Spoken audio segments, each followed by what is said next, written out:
睇完精彩嘅表演，小朋友唔好學啊！嗱，而家咧就坐飛機去邊啊？今次咧就去 Bangkok 泰國，幾個月未去，又逛下啦。咁我哋咧就 book 咗呢個 KKday，就喺機場接我哋嘅，就百鬆啲蚊就可以去到我哋酒店啦，就方便嘅，又易揾，費事煩啦。雖然簡單，去叫 Grab 嗰啲，但係費事啦，就咁樣就 book 咗。咁嚟到呢一間酒店啦，呢一間酒店就開咗冇幾耐，叫 Cotta 咁上下啦。我覺得性價比好高啊！間房又夠大，因為我 book 呢間房呢，佢都唔係話最平嗰隻啦，就會貴少少，但係呢，就我覺得唔錯啊！你哋睇下。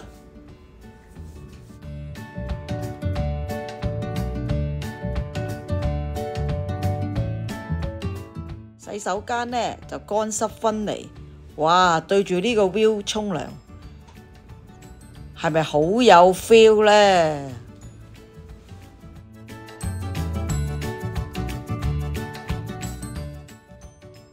跟住睇下間房對住個咩景，一開窗簾，哇！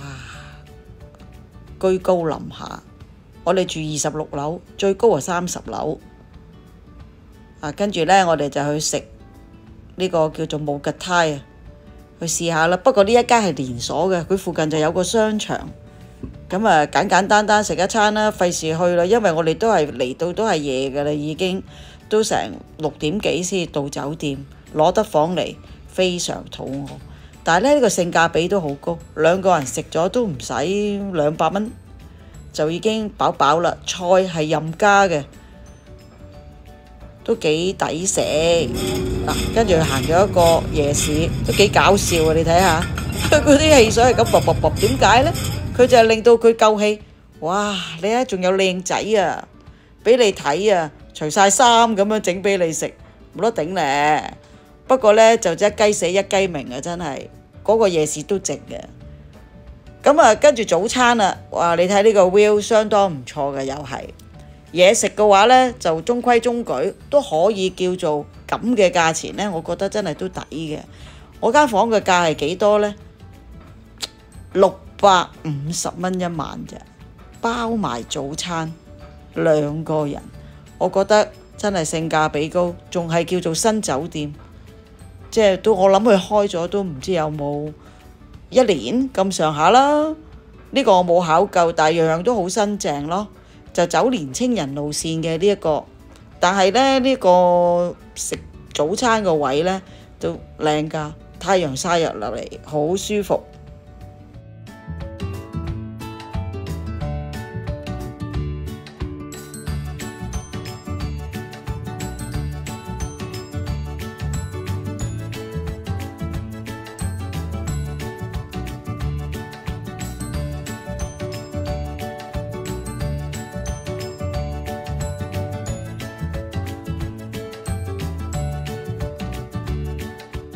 都煮得幾好嗱，跟住30樓呢就係泳池啦，佢又唔係我想象中咁細，都可以，同埋呢個景呢好舒服，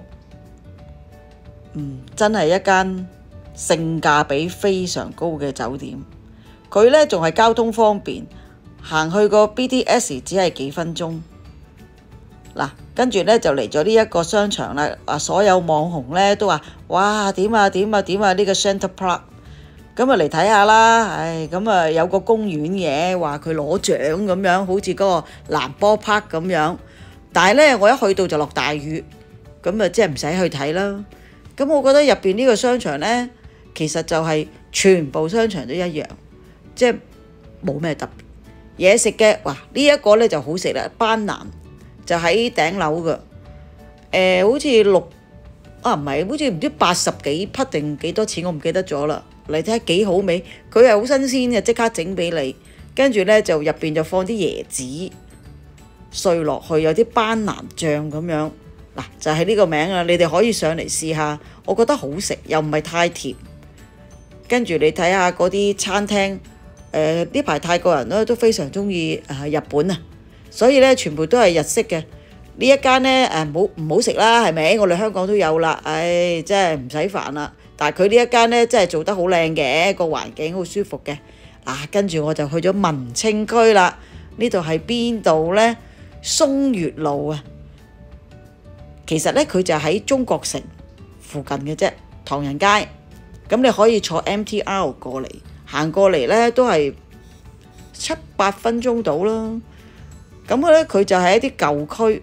佢咧就將佢變咗去好多 cafe 啦，買啲潮流嘢啦。嗱，呢個河你見到啦，對面嘅就係應該係 Icon Siam。咁嗰個河水哇！你睇下，好似就快湧入嚟咁，都幾得人驚。好，你睇下佢哋將啲舊嘅地方變咗一個 cafe。咁佢夜晚應該咧即係有人打碟啊、唱歌咁樣咯。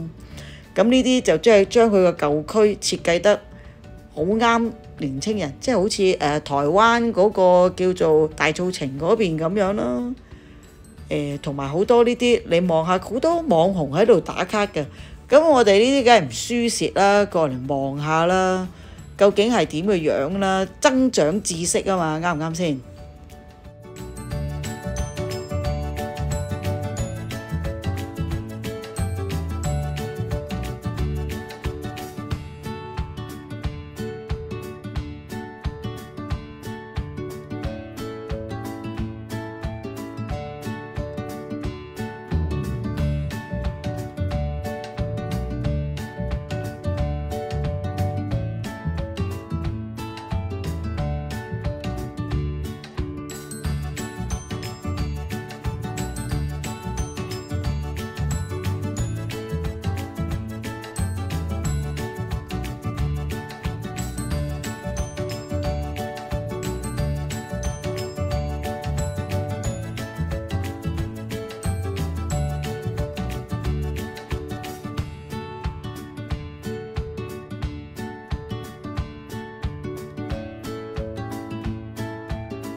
跟住行到好熱啦，呢一間呢又係網紅介紹嘅，就過嚟睇下，將間舊嘅屋呢就改建一間 cafe。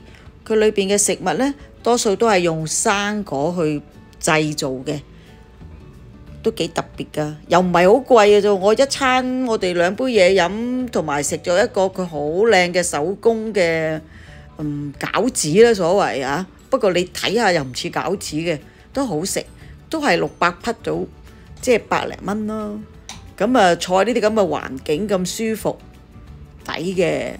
同埋佢嗰杯嘢飲係番鬼荔枝加龍眼，好好飲。同埋有啲椰粒，即係好似椰奶一粒一粒咁樣，好似做咗啲丸子咁樣。咁成個環境呢都舒服，即係用咗好多心機。即係佢設計到咁嘅樣呢，真係〜啲泰國人呢都整啲打卡位啦，咁個所有嘅人呢都會過嚟嘅，搞到我年青晒，即刻覺得幾年青。你睇下，努力努力努力，大力啲大力啲。